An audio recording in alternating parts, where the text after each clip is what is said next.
Welcome to the Raising the Bar podcast, where we storytell excellence in Queensland property. I'm your host, George Souris from Empire Legal.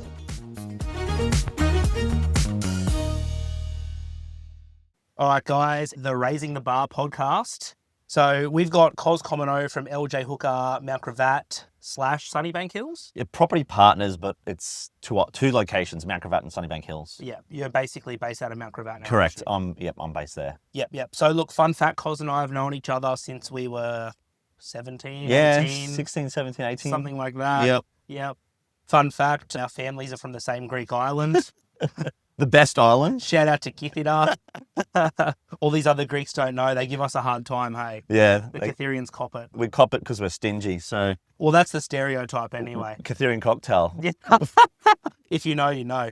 All right, so Raising the Bar, where we storytell excellence in Queensland property. So I think you're pretty excellent. Thanks, bro. I've worked very hard. Guys, we're just going to run through a few main questions with Kos. I want to start with maybe a 30-second elevator pitch about you. Yep. Okay. Do it for yourself. Who are you now? Okay. Who am I now? I'm a father. Yes. I've got a little 2-year-old. AJ. I'm happily married. I'm now a partner of 2 offices, and I do a lot of auctions. That's sort of my bread and butter these days. And I love real estate. I love cars. I love dealing with people. I think I'm a people's person. That's me, pretty much. We've been together, and we'll jump into this later. You've been called the Wishart Killer by people we don't know, by randoms in a shopping centre. Yeah. True story. Yeah. Well, look, the first thing I'd say, from a mechanic making, $10 an hour? Yep. Maybe even less. $250 a week, I think, was my first year wage. Rock on. When you were, $250 17 or something? How old? I was 20 years old. 20 years old. 20 years old. So from $10 an hour to top real estate agent. Let's just go down memory lane a little bit. Explain to me, I guess, from then to now. I know it's a huge time gap, but just maybe when you were a mechanic to getting into real estate, how did that happen? Yep. I've actually got a pretty amazing story of how I started.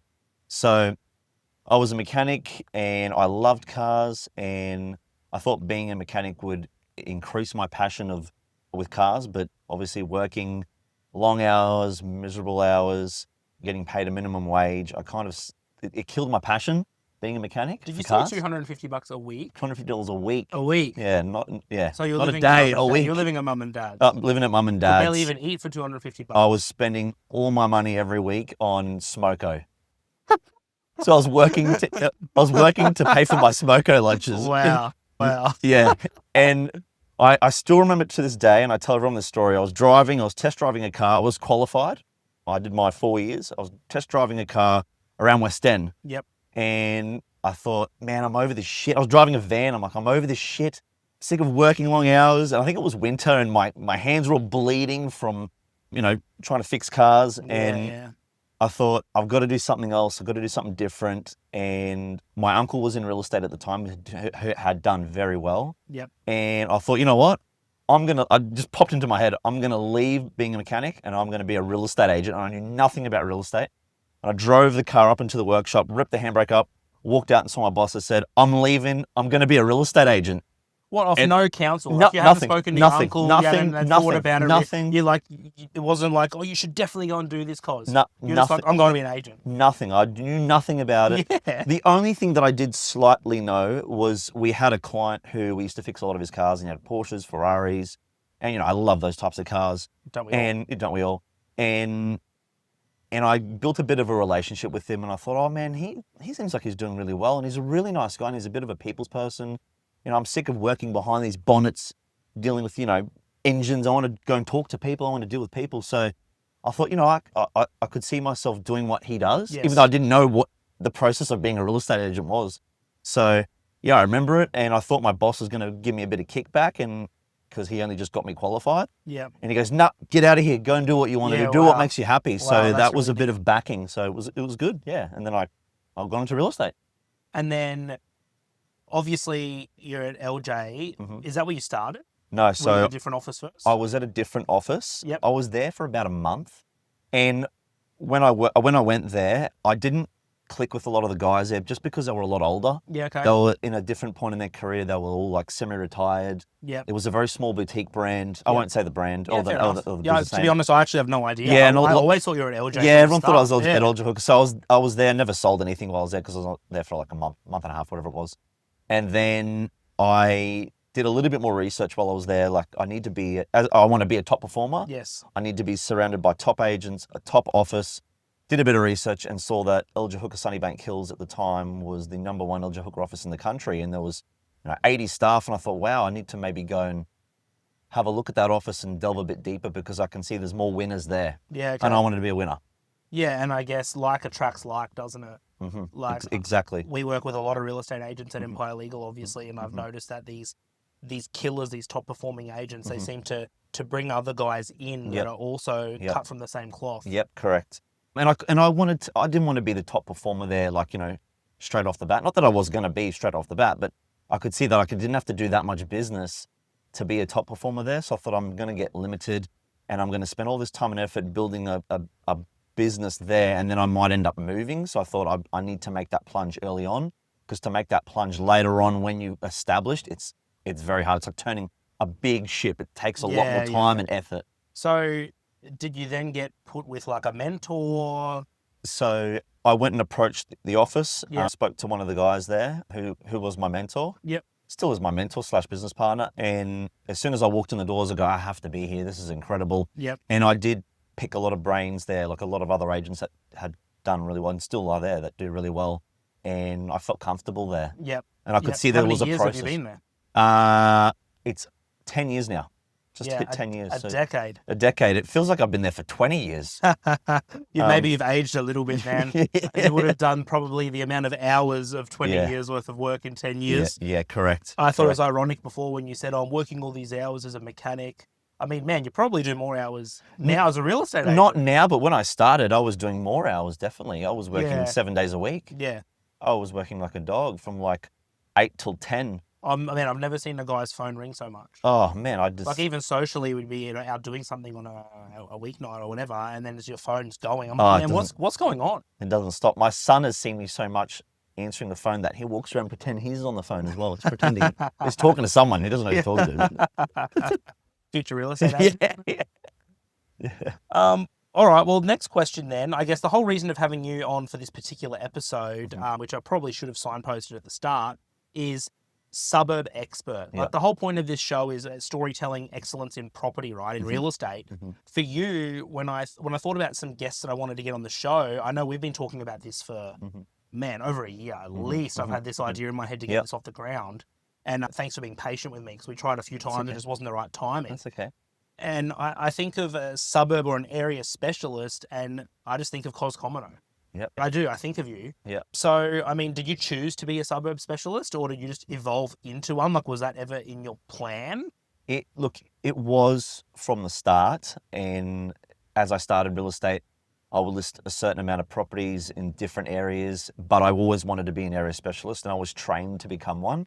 Yep. But, early on in your career, you're getting, like, whatever comes on your desk and whatever, if there's an opportunity in another areas, you're taking what you can get. Oh, man, of course. Same with us with the conveyancing, Sometimes we get stuff that's a tricky client or something that's so that we don't really maybe want to do. But in the early days, man, we'd take anything. Anything. And a new business there to survive. Yep. I'd take on overpriced listings. I would take on listings where they weren't as committed just to I guess, get experience. But then as my career progressed, probably in my second to third year, and the third year is where I really started to increase my sales and my career changed dramatically, was when I started really not just a postcode, and now I do a postcode, and I sell and list anywhere, but but it was a postcode, and then it got to the point where it was a suburb, and it wasn't even in a suburb, it became like certain streets. I honed in so much that I would pick 400 surrounding homes. And is that a small pocket? That'd be traditionally a small pocket. Small pocket, and I chose the best pocket, the pocket that had the prestigious properties, because I felt like if I got a few runs on the board with the prestigious properties, people would go, "Oh, did you see that expensive one?" So they normally talk about the expensive one. Yep. So I was going to fast track my process of becoming the top agent or being the agent that was talked about, the attraction agent, by listing those properties. Attraction agent, that's a word you've said to me a few times in the past, I guess.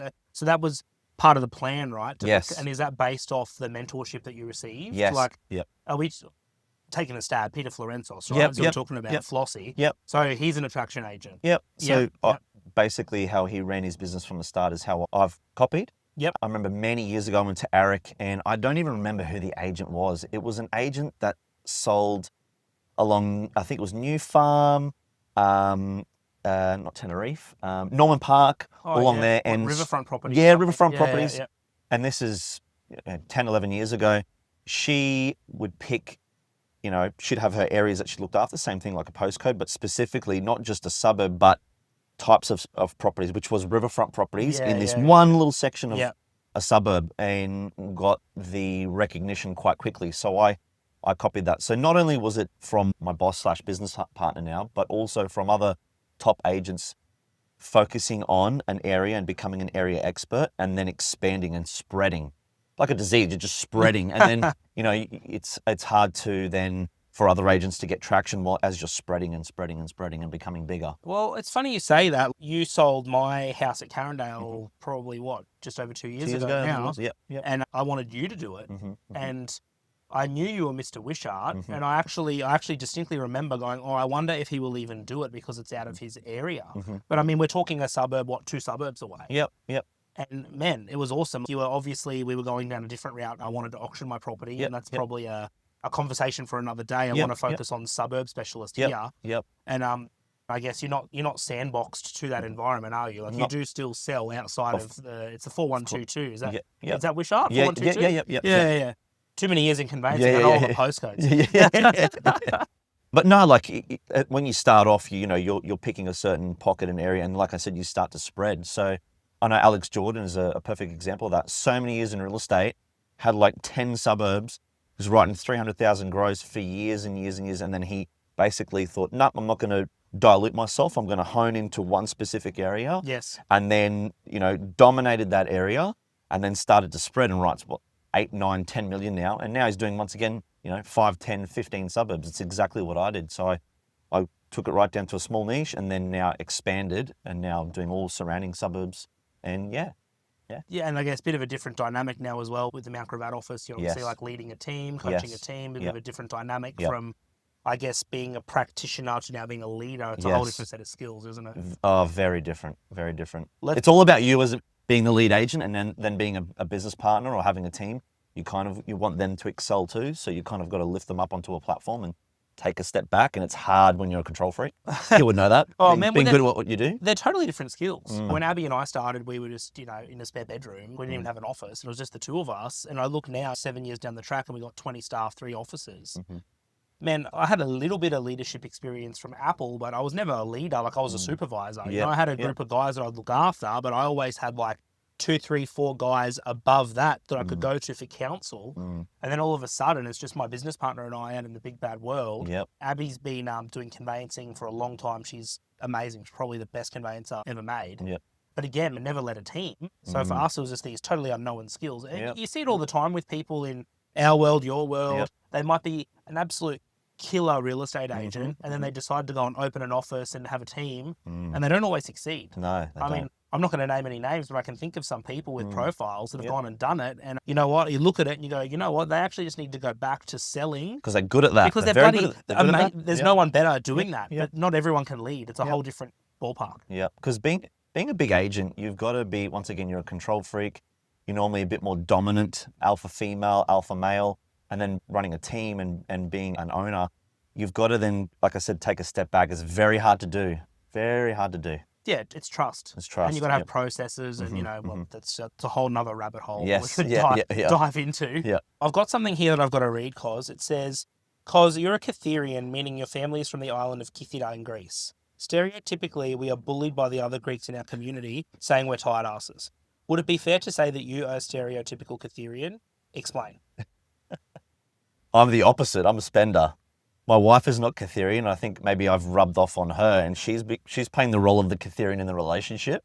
She's the tight one, and I'm the spender. But shout out to Nina. Yeah, shout she's out to your wife, accountant Nina. as well. She's my bookkeeper. Yeah, she keeps you under control. Yeah. I think as I'm getting older, and I've got a little one now, and we want to have more kids and have a family, and I think now I'm starting to become a bit tighter, and it's hilarious. Like I'll spend all this money on bigger ticket items, and then when it's like going to get batteries for my son's toy car, I'm getting the cheapest batteries. I'm like, that's the Catherian in me taking control right now. Oh, man. It's coming out slowly. I know the feeling all too well. By the way, guys, these aren't, Kos hasn't seen these little one-liners I'm throwing out there. I'm just pulling them out there. So good job on that one, mate. I know you weren't expecting that. I've got a quick joke for you though. Oh, go on. A Catherian joke. How was the Grand Canyon created? Actually, I don't know this one. A Catherian dropped a $1 coin down a rabbit hole. That rings true, guys. That joke at the start, the Catherian cocktail, the water, because it's free. All right, enough Greek jokes. Yeah. Back on track, suburb specialist. I recall a few years ago, I think just before you listed my house, you were talking about these pockets, say, like, let's use Wishart as the example that you were selling in, and it blew my mind. You said you'd look for things like, mail overflowing in a letterbox, skip-ins out the front. Is this part of the recipe?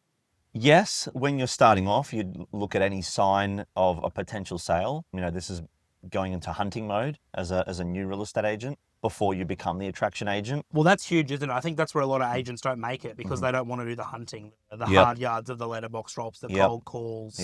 That's the bit where the real guys push through and girls push through and become killer agents. That's where they all fall off. Correct. That's the non-glorified part of the process of being a real estate agent, but that's got to be 80% of the work. And, any sign, like I was relentless when I started and looking at skip bins, door knocking, cold calling.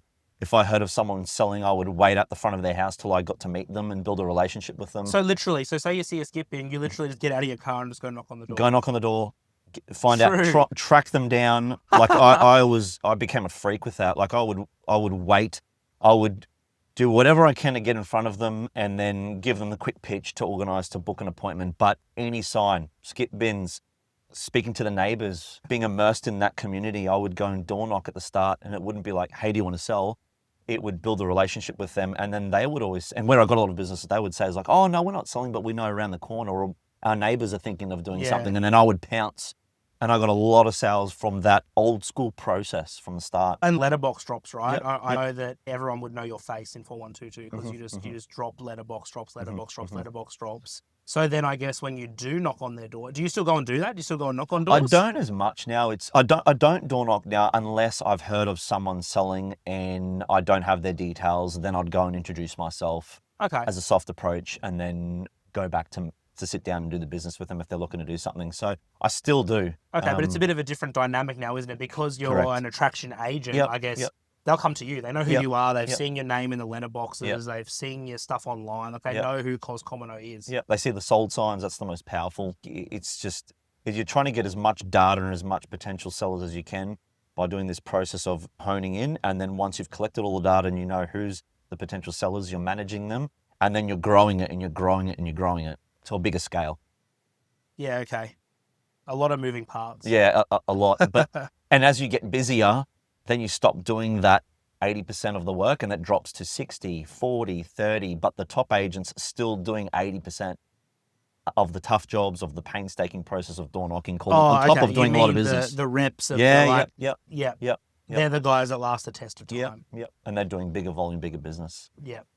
I guess it depends what you want out of the job as well, right? I mean, of course. Some people have families, they have a bit of a lifestyle change. They don't want to sell 100 properties a year anymore. Maybe they're happy to sell 50 properties a year. Yep. I'd say the personality type, probably not so much, because these guys that are killers, they don't want to stop, do they? They just keep going. I've getting to the point where I want to slow down a little bit, but then it's hard. There's ones that I walk away from, a business that I walk away from now, but then, I'll do it. I'll walk away from one and then I'll regret it after. And then the next one that comes on down, I'm like, no, I'm not walking away from that. So I'm still in that vicious cycle where I want to slow down, but I still want to increase. I'm torn. I guess it's clarity on what you want. I mean, you've got a young family and, I'm sure you want to spend time with Nina and AJ. Yeah, I can't wait to get home to see them and be with him. But it's different, right? Like before AJ, when it was just you and Nina, man, you'd just be working like crazy. I'm not saying you're not working like crazy now, but it's different, right? Like you got a different purpose. 100%. When we got married in 2018, and I was already an attraction agent at that point in my career. Yep.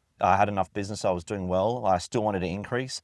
But we went on our honeymoon and came back. And as soon as we came back, it was like 5 a.m. I got home, my suit, straight to work. It was a Saturday morning, straight to open homes. And then What's jet lag? Yeah. Doesn't exist when you're Kos Comino. Didn't have time for jet lag. And then I worked, I think it was 60 days straight. I didn't have a day off. 60 days. 60 days straight. No Sundays, nothing. Because I had that time off. I thought, okay, I feel guilty I've had that time off. I've got to go and, work harder. That's a curse, man. I think It's a curse. all these high performers, they have it, right? Where Yeah, you have this guilt. I had this same issue, actually, when I transitioned out of running the actual files for the conveyancing. Because obviously, like in the early days, I would personally handle all your clients. Yep. Now, shout out to Nicole Curry from our office. I know Nick does the lion's share of business from you guys. Yep. Man, I would have all this guilt if I wasn't sitting at my desk between 9 and 5. Yep. Now I've got a very different role in the business. I'm a marketer, I'm a salesman, I'm a F-grade bloody TikToker. I don't know what you want to call me, man. But, I'm doing all this other stuff out of my comfort zone. Yes. But that's what the business needs right now. Of course. But I wouldn't classify those tasks as work. Even if I go to a meeting with a new real estate agent or a broker to try and drum up some business, I'm like, oh, that's not work. That's work. It took ages for me to realize you have to prep. You have to. I have to know the person I'm not interviewing, but meeting. I have to understand where they sell, how much they sell, what motivates them, what's the pain point with that real estate agent, with the conveyancer they're using. Yep. That's research. That's a job. Of course. But I would actually almost poo-poo it and go, oh, that's not work. Work is sitting at the desk working. But now, years down the track, I realized that you can't do everything. Well, what you were doing and what you were doing and what you're doing now even more so is you're playing the long game. Yeah. So many people in real estate, they want to be heroes straight away. Brokers, conveyancers, they want to be heroes straight away. You have to play the long game and you have to do the painstaking parts of your job. And if you're playing that long game, then you're going to get business later on. You were setting that up for future business. It's funny you say that. I look back now, we do a fixed fee structure, right? So we tell you what you're going to pay, and that's what you pay. Yep. We've stood true to that this is year 7 now. And I remember so many other people going, you've done 10 times the amount of work on that deal. You need to charge more money. We're only as good as our word. And look, 9 out of 10 deals run smooth. But that one deal that doesn't run smooth, I've committed to you for this price, and I'm going to deliver. And I think that is where we hold on to that, and they tell their friends and family, going, man, this deal went south. They spent all this time on it, and he still only charged me what he said he would. Yep. That's the long game. Yep. Same with you, right? 100%. I actually had an old client come to my house last night and drop off some biscuits, and I referred him to you because same thing. He bought a property from me, had a conveyancer. That conveyancer, any little extra job that he had to do, that conveyancer was just stinging him, and it got to the point where he was like, this is outrageous. And I referred him to you, and you just gave the fixed fee and said, look, I'm going to bend over backwards. You bent over backwards, and he's a client for life now. So he's going to be doing more deals in the future. 100% he's going to get me. He's going to get you. Well, man, I never understood, okay, there's extensions or there's dramas. I know other mobs are saying, oh, that's an extra $165. That's an extra $110. I don't know how they hang the hat on the hook at night and sleep. Because if you tell someone a fee, it should be the fee. Yep. I mean... Look, that's not always the case. I do see instances where you do a lot more work and you don't charge more, but it all depends on what your goal is. And for us, we want to be the trusted choice. It's only one word for us, it's trust. Yep. Same thing, it's trust. It's trust. We're not the cheapest, we're not the most expensive, but you can trust us. Yep. If you don't believe us, Google the competitors and Google us, and it's actually night and day. Yeah. I run my business exactly the same. Well, man, I remember, speaking of trust, I can only go off when you sold my house, that process, you said, I've got the floor plan guy, I've got the stylist, I've got the auctioneer, I've got all these things, right? Yeah, I had all the tools. Yeah, and, I'd say I'm a bit of a veteran in the property world. I live and breathe this stuff. I didn't question one thing. I just said, because I trust you, what do I need to do? And you're like, all my people will sort this out. And you did the right thing and you looked after me and you got me a bloody awesome price for the house. And I wasn't stressed about it. I'm not going to sit there and ask, oh, how much is the stylist and can I penny pinch and this and that, because I know you've already been through all those trials and tribulations to pick the right people for the job. Correct. And you know what you're doing. You don't tell me how to be a property lawyer. No. I think it's rude. I just trust you, and I don't second guess it. If it's X amount, I'm happy because I know I'm getting someone that I can trust. That's it. Get the job done. Yep, get the job done. Yeah. 100%. And who the hell am I to tell you how to be a top-performing real estate agent? We're Greek, we're pretty difficult to deal with. Yeah. Like my dad's involved. And, there's all these other parties involved. It's classic. They're trying to protect you. But protect us. Yeah. But at the end of the day, mate, I engage you to do that job because I trust you. Yep. So and you only build trust by having the runs on the board, having crucial conversations. This is once again another topic, but so many processes and doing it to perfection and not being like a non-negotiable and doing everything to a high standard. So important. So important. Anything, you have anything. to do everything to a high standard. Yeah. I was even saying a little bit off topic, but I think it's super relevant. I've had some issue with tradies recently where, man, people just aren't taking that pride in their work. Oh, like I know with what we do and my team, they're bloody awesome. Like our team is excellent. They don't let poor work slip through. And we're all human. Sometimes mistake happens. You get on the phone and you own it. You can fix 99 out of 100 problems. You just have to be honest and transparent. Yep. But I just can't believe, man, if it's from stuff with my car to stuff around the house. And, I'm not here to bash tradies, but I've just had such a bad run of people just not taking pride in their workmanship. Yeah, I literally just got some electric gates installed and I'm happy, but at the same time, the job was a little bit sloppy. And I thought if I was selling someone's property and I was sloppy, man, I would get eaten alive. But for some reason, trades get away with it. And I think if you want to make a lot of money today, be a tradesman and do everything to a high standard, you'll make so much money. Kill it. You'd kill it. Oh my God. I want to open a mechanic shop. I reckon it'd be mad. You could make some mad money. Yeah. Because, it's just that level of service that's missing. Yes, correct. I've got to ask you this now, Kos. Yep. So when we go camping, you always have the cheapest tent, a $20 pop-up from Kmart, a one-use only. Can you please explain? This is going back to certain things in my life I spend a lot of money on and the things that I skimp on.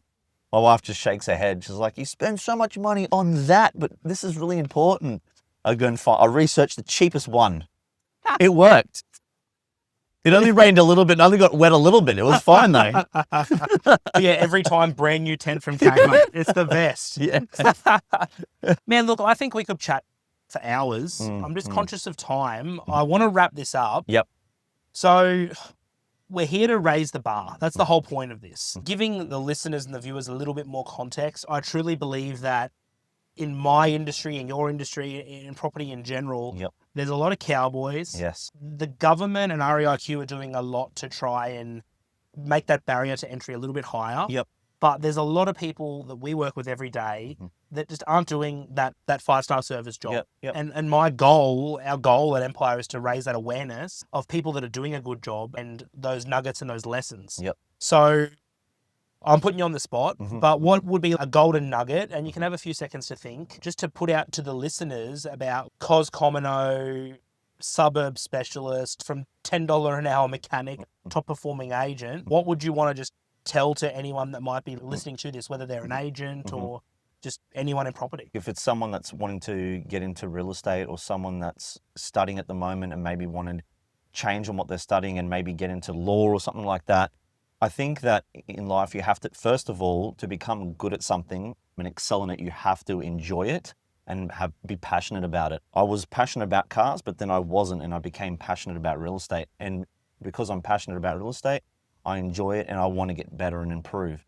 So I think, first of all, you need to be passionate. Yes. Once you're passionate about, could be real estate, could be anything.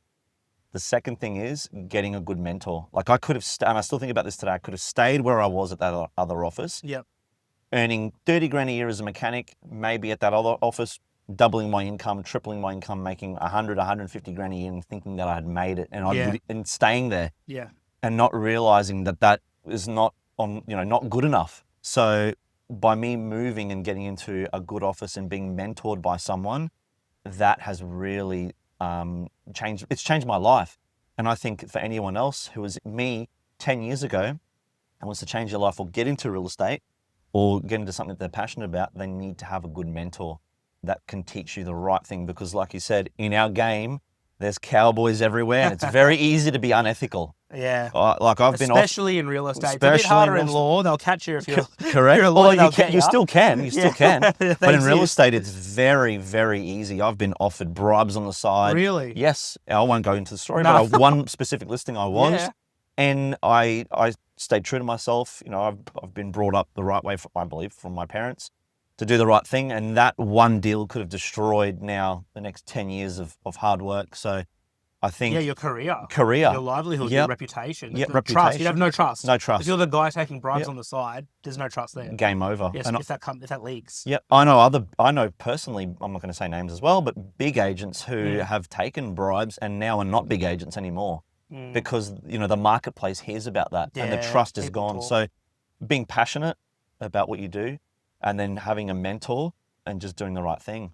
Well, just before we close this out, let's jump into the mentor thing a bit more, because I reckon that's severely underrated. Yes. Everyone should have a mentor. Doesn't matter what level you're at. There's always someone. There's always a bigger dog, I like to say. Yeah. Of and you course. can learn. You took on an associate a few years ago Yep. who is a good friend of mine. Yep. And when I saw you had a job ad, I called my friend and I said, man, this guy, this Kos guy is a killer. You need to go and work with him. And it's the great circle of life, right? You talk about Peter that was mentoring you, and now you're mentoring people in the industry. Yep. And I thought that has to be Kos. Like, this is my friend. Like, I want my friend to do well. I paired him up with you, and man, learn awesome lessons. Got to work with you. Well, going back in the day when I started, we weren't sales associates. We'd get in, get a desk, and go do real estate. And the turnover rate was astronomical. I think in that first year, we had 18 agents that started. Sorry, my first year. 18 agents that started, and 16 of them left.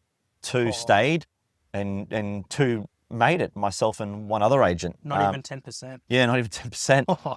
So, the turnover is extremely high. But as we've found now, getting young guys coming in and mentoring them, that percentage now is, we've probably had, I'd say, 10 in the last 12 months. And from the 10, we've probably had 6 that have stayed and done well.